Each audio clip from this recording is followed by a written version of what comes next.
sí me gustaría que dos cosas, que hiciéramos una rueda y fuerais explicando por qué habéis venido al curso, cada persona, qué motivaciones tenéis, y otra que, por favor, pongáis aquí vuestro nombre. Yo tengo una lista de direcciones Gmail, algunos ya os conozco desde hace mucho tiempo, pero otros no. Entonces, si lo ponéis, pues os pongo en mi lista de direcciones y pues estaría ahí, ¿no? Porque quizá en algunos momentos, pues sobre todo en la lucha por el comunal, que queremos llevarla a sus últimas consecuencias en la calle, en 2-3 años, buscando un enfrentamiento total con el Estado español que lo descalifique en el terreno económico y político, que lo convierta en lo que son, una horda de ladrones, que es lo que se convirtió el expolio del comunal, ¿no? Que se puede cuantificar en dinero, es decir, se puede decir, ustedes todo lo que robaron es más o menos esto, ¿no? Tienen que devolverlo, claro, ¿no? Pues entonces eso sí tendría que ser un esfuerzo en la calle. Y esto quiero decir que no es incompatible con muchas más cosas que se hagan, que esto solo es una cosita parcial, ¿eh? Yo mismo tengo más cosas entre manos.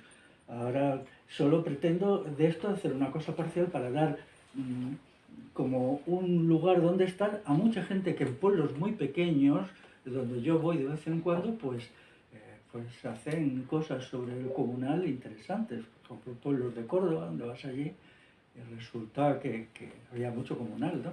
Hay un amigo trabajando en la cuestión del comunal en Andalucía. En Andalucía ha habido y hay mucho más comunal del que se dice. Se ha ocultado totalmente, en lo que es una operación de censura que te deja atónito, ¿no?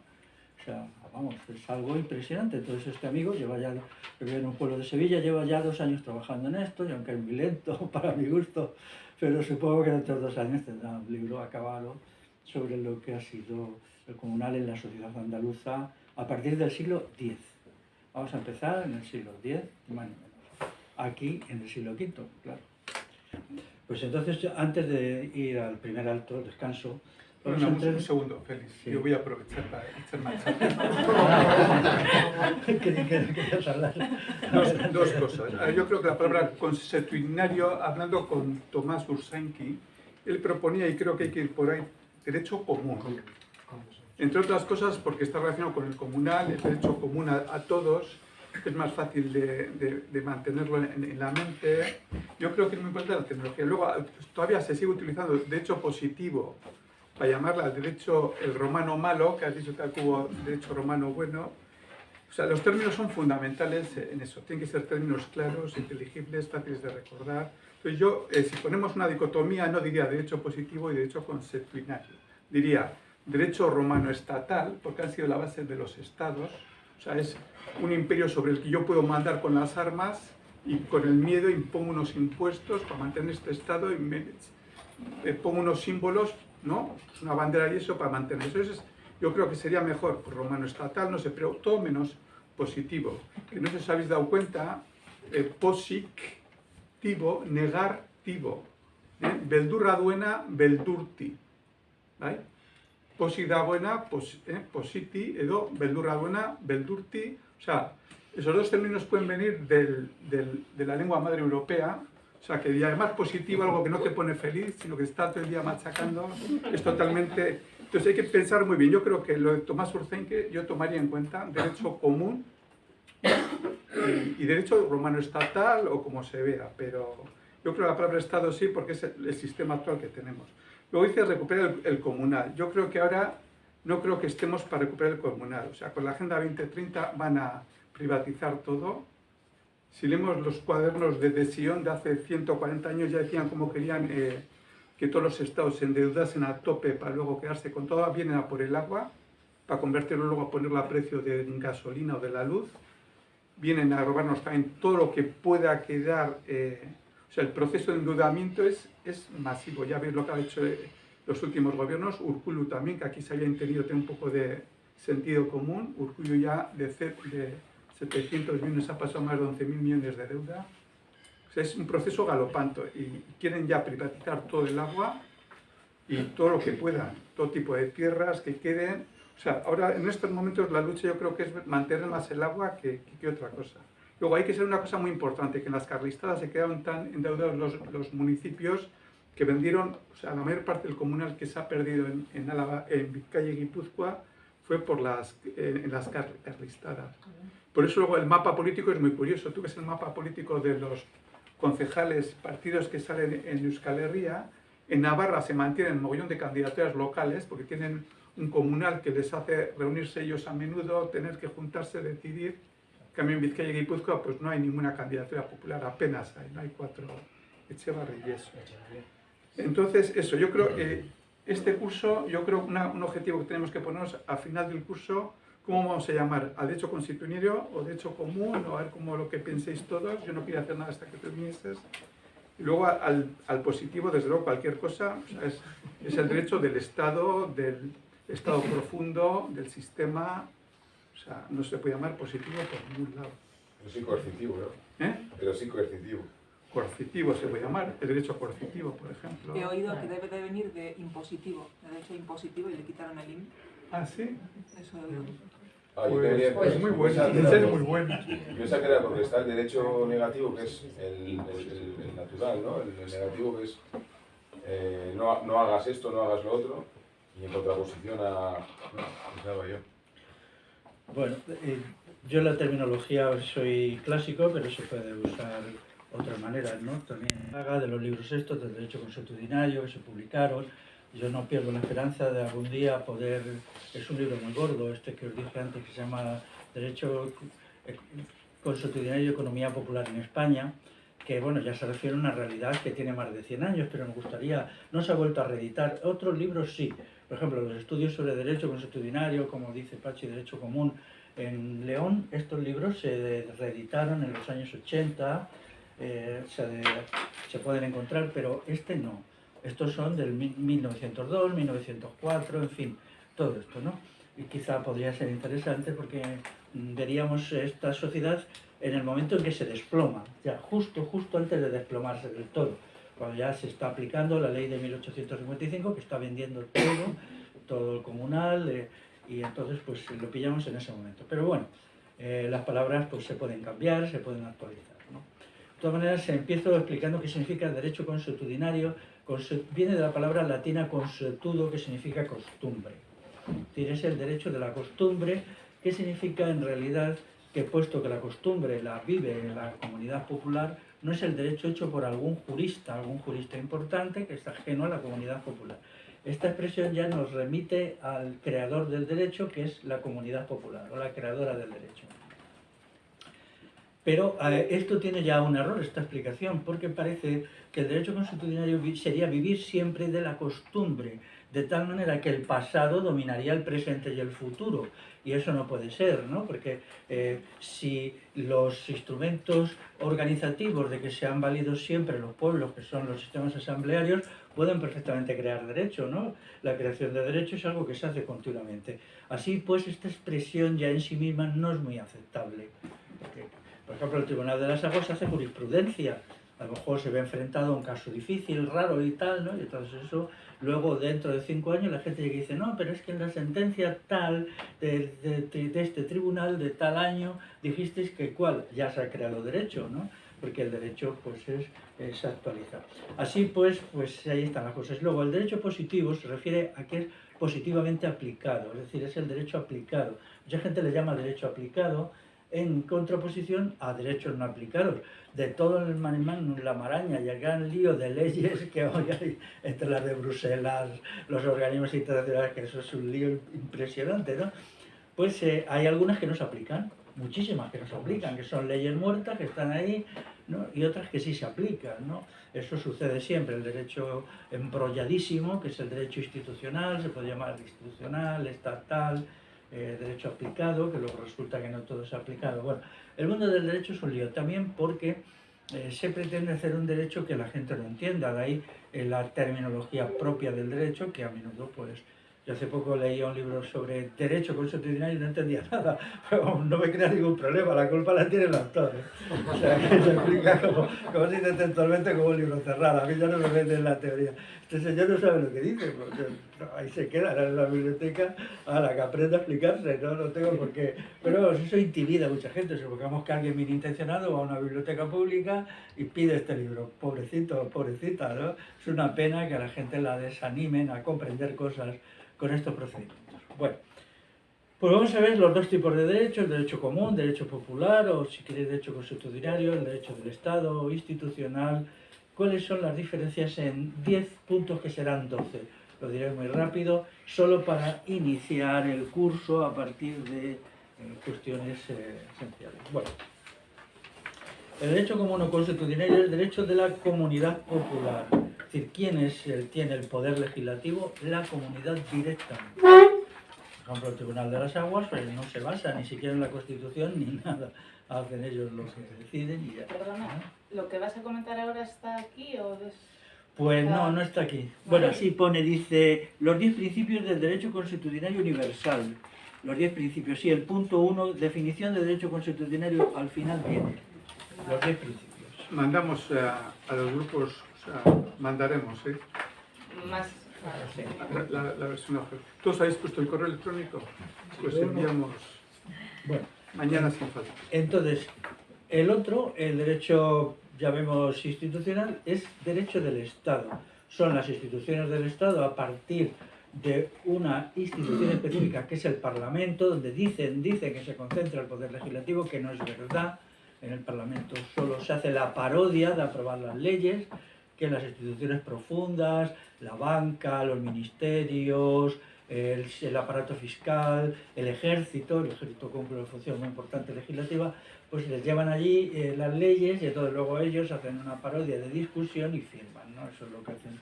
Te das cuenta que en general los políticos profesionales son una incultura abrumadora, pero abrumadora.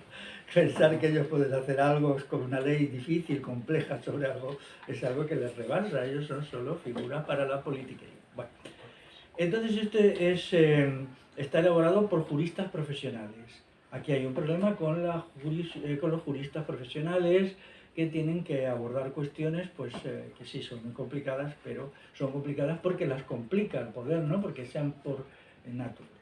Esas serían las diferencias, ¿no? La comunidad popular a partir de su sistema de asambleas, como es el Tribunal de las Aguas o un bazar en un pueblo que haga derecho, claro, cómo no. El Tribunal de las Aguas son 9 acequias, ya solo 8, porque una ya no riega, porque se han construido chalés adosados y eso, pues son de designación anual, ellos son 8 personas, entonces, bueno, todo el procedimiento, luego lo explicaré un poco en detalle, es un procedimiento muy rápido, muy directo, muy inmediato, sin papel, todo basado en la oralidad y con toma de sentencias que no son apelables, ¿no? Que es esto y ya está, y que todo el mundo acepta, porque y luego esa gente pues vuelve a su huerta y al año que viene vienen otros, y así es el sistema, ¿no? Es la idea de que la comunidad popular puede crear derecho a través de personas ligadas por mandato imperativo. El mandato imperativo puede ser explícito, es decir, el mandato imperativo es tú no eres nuestro representante, eres nuestro portavoz. Esto es decisivo, portavoz, es distinto. No nos representas. El principio de representación no existe en el derecho consuetudinario, nos representamos nosotros y nosotras. Pero tú llevas nuestra voz, portavoz, ¿no? Y dices esto a tal asunto, lo otro a tal asunto, y si te plantean una cuestión nueva, vienes y nosotros te decimos. Es decir, el representante sustituye a la comunidad, mientras que con el mandato imperativo el representante es solo el vocero de la comunidad. Hay una palabra en castellano que es vocero, ¿no? Que lleva la voz. En esto hay una diferencia fundamental. El derecho común o popular o consuetudinario, el segundo punto es que es derecho horizontal. Esto es decisivo. Hay una horizontalidad, es decir, su objetivo, tanto su punto de partida como su resultante, es la horizontalidad. Mientras que el otro derecho, el derecho del Estado, es la verticalidad. Esto es muy importante porque la verticalidad resulta de que, claro, el derecho romano, en la versión que nos dan, es un derecho militar, que resulta del periodo final de la sociedad romana, cuando a través del imperio se militariza. Entonces es derecho militar. Entonces es como en las películas yankees, cuando llega el tío al sitio y dice, ¿quién está al mando? ¿No? Pues eso se trata. El derecho común no puede hacer esa pregunta, porque a la pregunta ¿quién está al mando? Te dirían todos. Todos. Habría una carcajada general. Claro, ¿no? sería decir, Poblado, este ¿no? tío que está diciendo. Pero, claro, sin embargo, esto es muy importante porque en su actuación, incluso automática, el derecho positivo o el derecho de las instituciones lo que pretende es concentrar el poder y la propiedad. Su idea es concentrar. la idea de la concentración, y ahora lo vemos perfectamente, cómo se ha utilizado lo de la pandemia, por ejemplo, para arruinar un montón de pequeñas empresas, de autónomos, y concentrar más y más por medio de miles de medidas, porque se supone que lo que es concentrado y el poder recae en unos pocos es el bien. Un romanista, o sea, un estudioso de derecho romano te diría, no, es que todo lo demás es caos. Una sociedad solo se puede organizar por una minoría de personas que mandan y otra gran mayoría de personas que obedecen. Y ya está, eso en lo económico y en lo político. De ahí que el derecho romanista, es decir, de origen romano, aunque es lo mismo en el Common Law, el Common Law anglosajón se diferencia muy poquito del derecho, solo que le da más importancia a la jurisprudencia, es decir, que allí la ley a priori es menor y las sentencias judiciales convertidas en ley son más, ¿no? Pero bueno, las diferencias son pequeñas, ¿no? Entonces, claro, el problema de la concentración, mientras que el otro, el derecho popular, el derecho común, lo que pretende siempre es que el poder político esté disperso y repartido, de tal manera que todas las personas, sean por turnos o por lo que sea, pues participen en el ejercicio del poder durante un tiempo limitado y con unas prerrogativas limitadas. Porque se supone que la concentración del poder deviene en tiranía.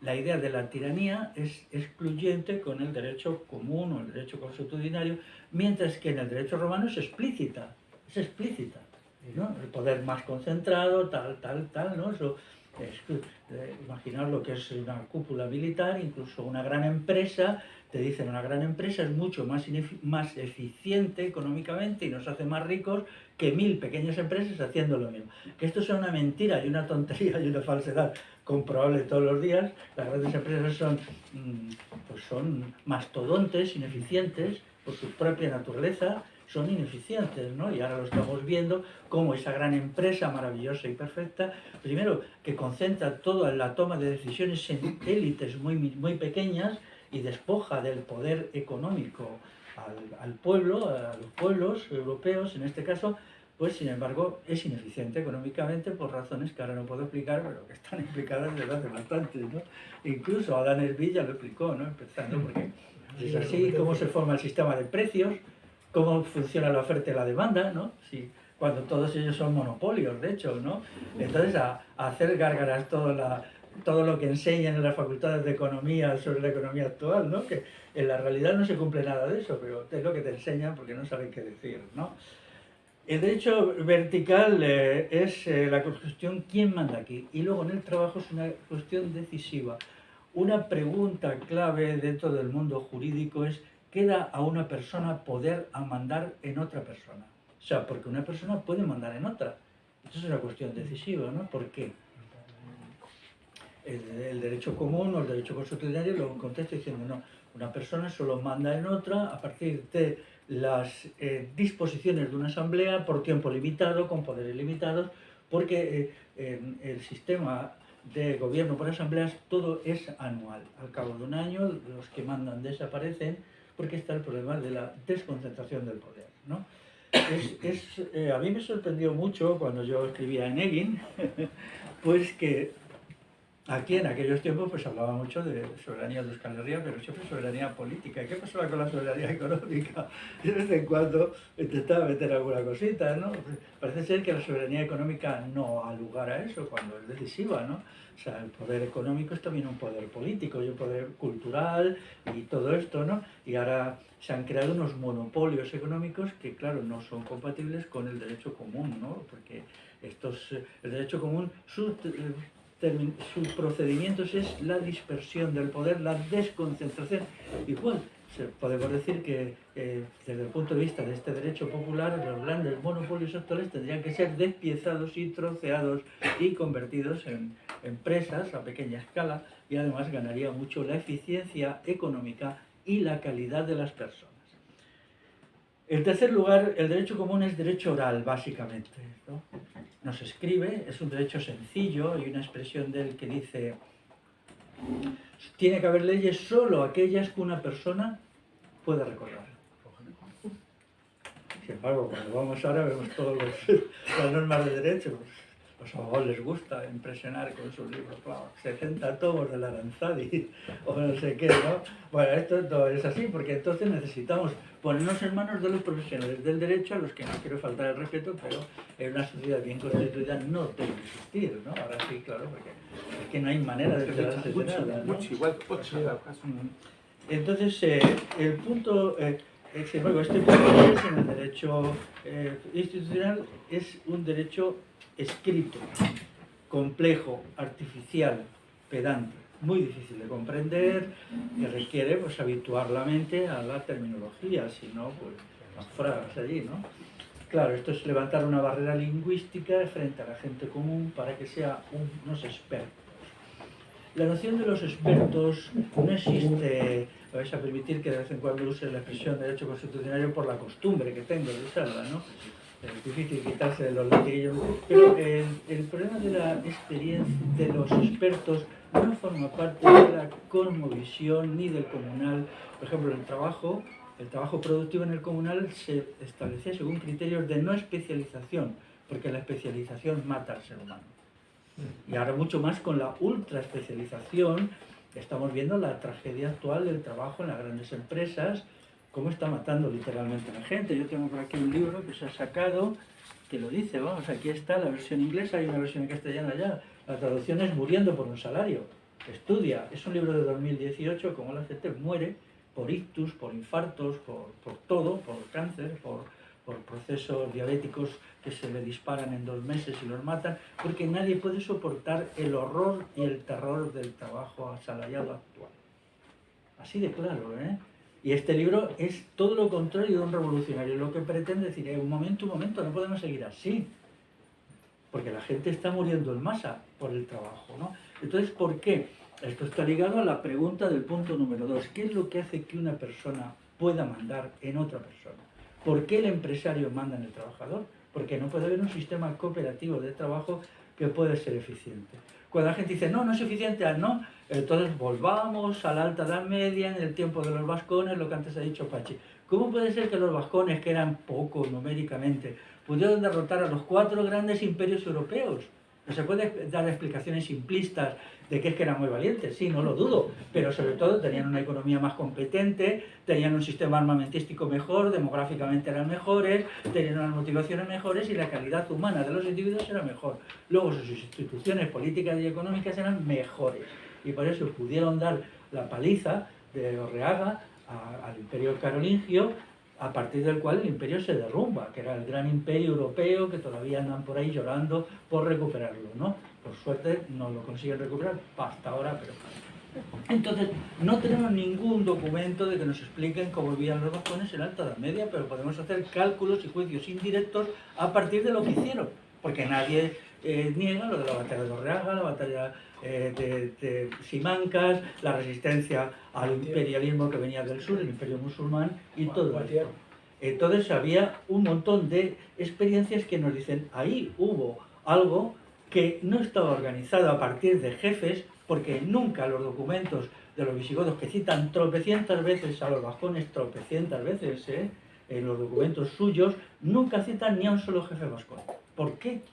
Cuando citaban, entre otros, cuando ellos tenían guerras, porque ellos guerreaban con todo el mundo, cuando les venía bien con los francos, con los bizantinos, con los... ¿Puedo hacerte una pregunta? ¿Eh? ¿Puedo hacerte una pregunta? Sí. Ducado de Aquitania o Baskonia, los jefes al principio eran germanos, eran francos, pero luego hubo una dinastía, Lopa, y luego Odón. Odón en la batalla de Poitiers era el que mataba la caballería aquitana, los francos hicieron Juncker y los aquitanos el martillo. Bueno, yo me refiero, tal como lo citan aquí, sobre todo en el Reino Visigodo, que no hay jefaturas. No aparecen nunca jefaturas, ¿no? No se cita a nadie, solo es el gentilicio vascones. Es vascones el gentilicio sin citar nunca a ninguna autoridad. Y eso tiene que hacer pensar, ¿no? Porque los visigodos eran muy buenos escribiendo documentos. No quiero entrar en la parte histórica porque nos llevaría lejos, pero cuando derrotan, por ejemplo, a los reyes suevos que estaban en Galicia, dan la lista de los reyes, eran 11 reyes y los citan perfectamente, reino del año tal al año cual, tal. Luego había una estructura social diferenciada, ¿no? Y eso está muy claro, ¿no? Entonces, bueno, volviendo al presente, ¿por qué una persona puede mandar en otra en el acto laboral? Es un acto fundamental. ¿Y qué efectos tiene eso en la productividad del trabajo? Que es una pregunta muy importante, en la salud de la gente, en el bienestar, en el sentido moral, etc. Entonces, esta cuestión está planteada a partir de este libro y otros más, ¿no? Luego, el punto cuarto es la diferencia, es que es un derecho, el derecho común de la economía comunal y familiar. Ese es que la estructura del comunal, en toda la parte de Europa, no solo Euskal Herria, tenía un componente de la propiedad familiar, era muy importante. Eso podía ser el 35 40% de los bienes de un término municipal, ¿no? La gente tenía su casa, que era propiedad de la familia, o era la casa donde vivía un linaje, y luego esa casa tenía aneja, pues, tierras, etcétera. No era un sistema total, es decir, se consideraba que la libertad del individuo había a la consecución de los bienes para realizar la propia vida individual. Esto es la ortodoxia 100% del comunal. Todos los comunales cabidos así. Luego existían las tierras del concejo, aquí del Batzarri, que podían ser el 60% de la tierra o lo que fuera, según era variable, el 60% de los molinos, de las máquinas de agua, lo que fuera. Pero había una propiedad individual. Entonces, por eso yo siempre empleo economía comunal y familiar. Familiar es muy importante, ¿eh? Muy importante esto. Estos no son sistemas colectivistas como Corea del Norte, ni mucho menos. Luego, sin embargo, dentro del derecho institucional tenemos que allí lo único que hay es el derecho de la propiedad privada concentrada, que se concentra. De tal manera que hay una locura concentracional ahora lo vemos perfectamente, ¿no? Las empresas cada vez tienen más poder, se fusionan entre ellas, los bancos tienen cada vez más poder, hasta que se llegue ya un momento en que entre el jefe que da las órdenes y la base de la empresa que trabaja en un sitio hay una cadena de mando tan caótica y tan incomprensible que lo que lleva abajo nadie lo entiende, ¿no? Que es el problema de los sistemas. La jerarquización es un caos incluso en el terreno militar hay tratadistas militares que tienen cuanto más centralizado es el ejército y más se larga la cadena de mando, más seguro que el ejército va a ser ineficiente, ¿no? Porque niega toda la iniciativa a las personas. Bueno, pero claro, lo importante es que cada cual quiere tener más poder, cada empresario, cada oligarca quiere tener más poder. Entonces lo que hace es promover toda una legislación, y esto no se realiza a través de la eficiencia económica, no es verdad, eso es una mentira que se inventó Danemi, se realiza a través de las intervenciones económicas del Estado, que da constantemente privilegios a unos, impone determinadas cuestiones y tal, ¿no? Entonces, en la economía, el actor principal a día de hoy es el Estado, pero el Estado cumple los criterios del derecho romano de la concentración del poder y la propiedad. El punto quinto en el derecho común es que no puede haber un poder ejecutivo o coercitivo profesional. Dicho en plata, no puede haber policía profesional, porque la policía profesional mete miedo a la gente y oprime. Entonces lo que tiene que haber es el criterio del pueblo en armas. Esto está, la enmienda segunda de la Constitución de Estados Unidos viene de ahí, que ahora ya no es nada, porque cada vez que tengas fusiles y tal, pero es que los otros tienen aviones, tienen tanques, ¿no? Pero eso cuando se hizo en el siglo XVIII estaba bien, porque el armamento que una persona podía tener en su casa no era muy distinto del que podía tener el ejército. Y además había una actitud antimilitarista por el cual el ejército profesional siempre era rechazado. Es esto muy importante, luego volveremos sobre ello. Tiene que haber una función donde no haya diferencia entre el pueblo y el armamento. El armamento del pueblo tiene que ser el fundamento, el poder ejecutivo es ese. Por lo tanto, no existe policía profesional. No tengo que venir aquí al País Vasco a contar lo que ha significado la Guardia Civil en la historia del País Vasco en los últimos 50 años, ese horror tremendo, ¿no? Lo que es la Guardia Civil, pues que ahora resulta pues, que es la niña bonita del gobierno de izquierdas actual, ¿no? Pero bueno, esto es muy importante. Sin embargo, el punto quinto del derecho institucional, pues es la idea del ejército profesional que lo domina todo, con una policía profesional. Dentro de lo que se llama derecho romano hay un error. El derecho romano exactamente tuvo tres etapas, ¿no? El derecho constitucionario de las 12 tablas, que son de la de 500 antes de nuestra era, antes de que Roma se embarcara en su aventura imperialista. Luego está el derecho de transición, que es Cicerón, que es del siglo I antes de nuestra era, con su libro La República y las leyes. Son dos tratados distintos, pero se suelen editar juntos, ¿no? Para entender el concepto jurídico que tenía Cicerón en su libro de las leyes. Y luego ya viene el derecho romano propiamente dicho, que es el derecho del Estado, cuando los caudillos militares, Augusto, triunfan, ¿no? Todo lo que se cree es que Augusto, que era, pues, era un caudillo militar, ni más ni menos, ¿no? Pero hay una resistencia fuerte, hay que entender esto muy bien, porque de aquí se comprende por qué la función de la comunidad popular es resistir al poder.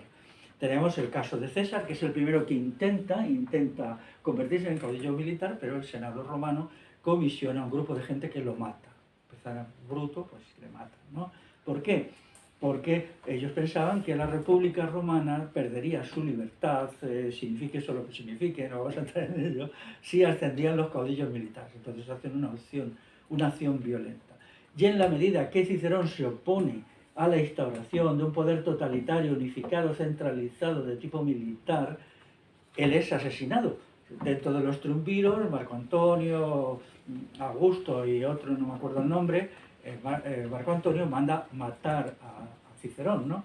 Y entonces ya, después de estos actos de violencia y de varias batallas perdidas por parte de los que se oponían a la tercera etapa, surge el derecho romano, que es el que hoy se aplica de una manera tan vergonzosa que ningún tratado de derecho romano te cuenta toda esta historia, que además, para más INRI, para más desastre, no está hecho en Occidente, sino está hecho en Oriente, porque el Corpus Juris Civilis de Justiniano está hecho en Constantinopla.